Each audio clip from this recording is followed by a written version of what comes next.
product in like I was almost shocked the first time I used it with how bad it smells. So, yeah, let's get right into it. Hello, welcome back to my channel. Today we're doing a Yesstyle skincare haul from items that I got from The Plant Base. The Plant Base is a Korean cosmetic brand that focuses on natural ingredients and green beauty. Yesstyle was nice enough to send me some items just to test out and review, so I'll be doing that today. So they sent me a total of 4 products. I have an emulsion, a sunscreen, a cleanser, and also a toner. I've been testing them out in the last week, so I'll give you my thoughts on them after 1 week of using all of these. For a disclaimer, my skin is combination dry, so just for reference for those who want to know, and let's go right into it. I'll start with this product over here. It is the Pore and Anti-Sebum Silky Emulsion.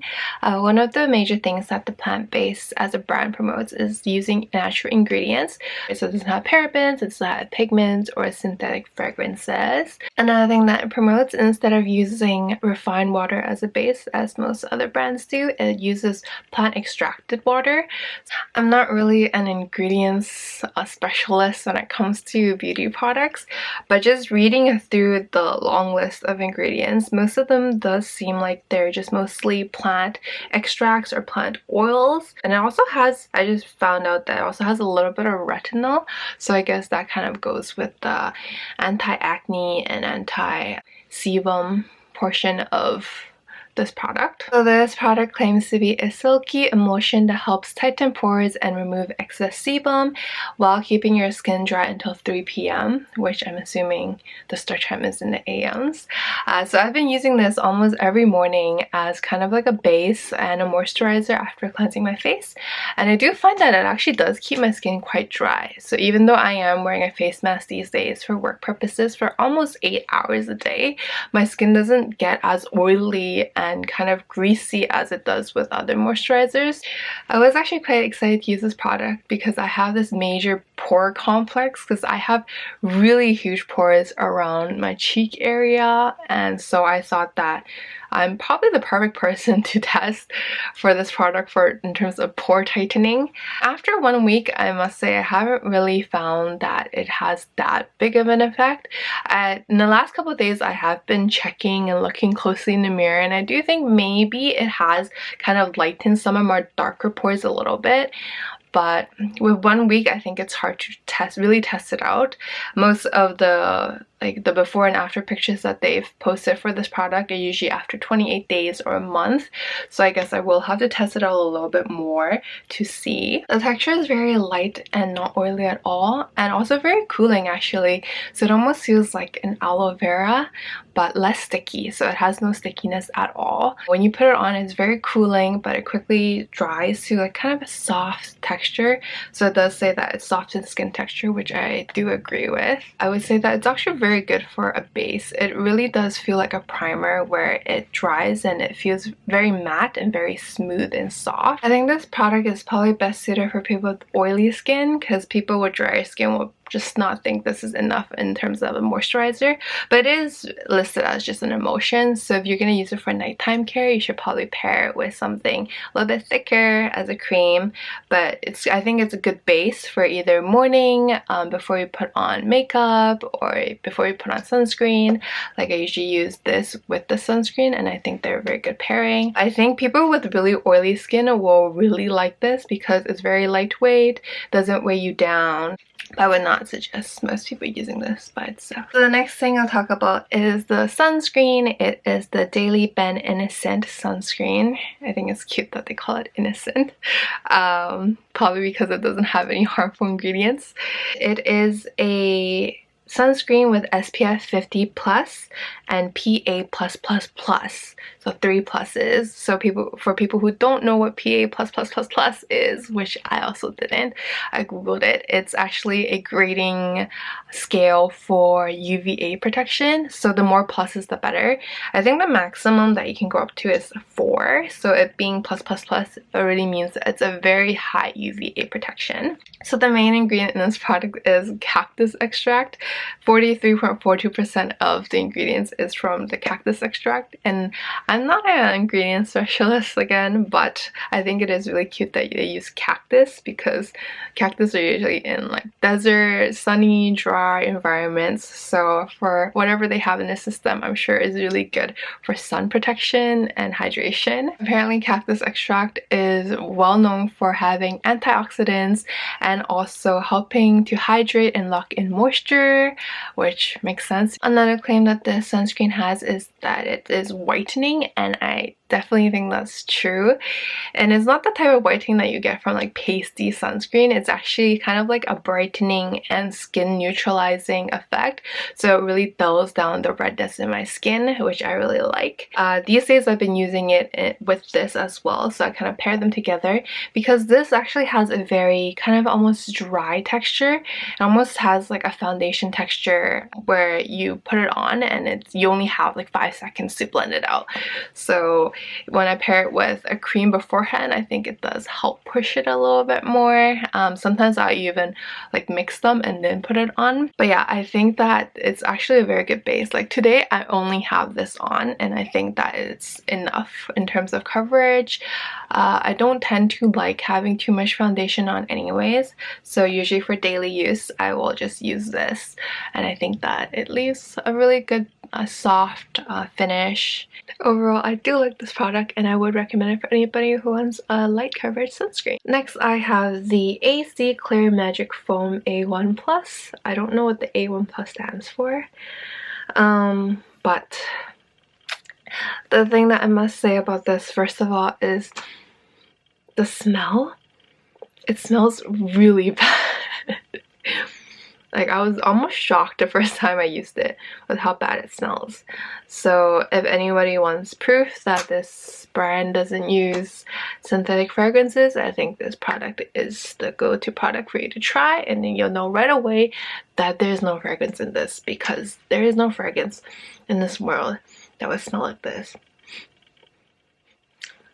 I don't even know how to describe the smell. Someday I'm using it and I think that it smells kind of like Tiber Balm. Other days it just kind of smells like medicine. It kind of almost smells like, I don't know if anybody knows what Tylenol tastes like, but it smells like that. Because I used to take Tylenol by eating it because I wasn't very good at swallowing pills. So yeah, it kind of smells like what Tylenol tastes.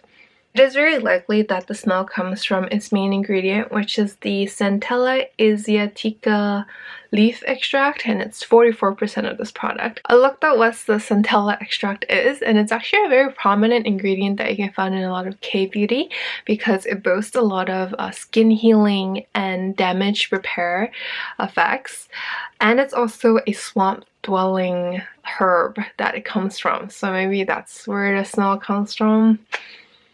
Swamp. I'm just kidding, it's not that extreme, but the reason why a lot of brands use this ingredient is because it kind of helps revitalizes your skin barrier. So traditionally it was a ingredient to help heal wounds and repair like sun damage, so that's probably why a lot of Korean products have this. I must say, of all the foam cleansers I've used, this one's probably the most lightweight. It's a very light foam, almost feels like a mousse, so it is very comfortable to use on your skin. I'm usually a person that doesn't like using foam cleansers because I find they're very drying, but I can see this one being a better formula for people who are like me. A lot of these products does claim to help with acne. For me personally though, I did find that I still broke out a lot throughout the week as I was using these products, so I don't know if it's very good for preventative care for acne, and I don't necessarily think that it really helped speed up the recovery of any of the acne that I did have. Can't really vouch for that, but maybe with longer usage it is probably good. I do think, again, because it is a foam cleanser, it is probably very good for people with oily skin.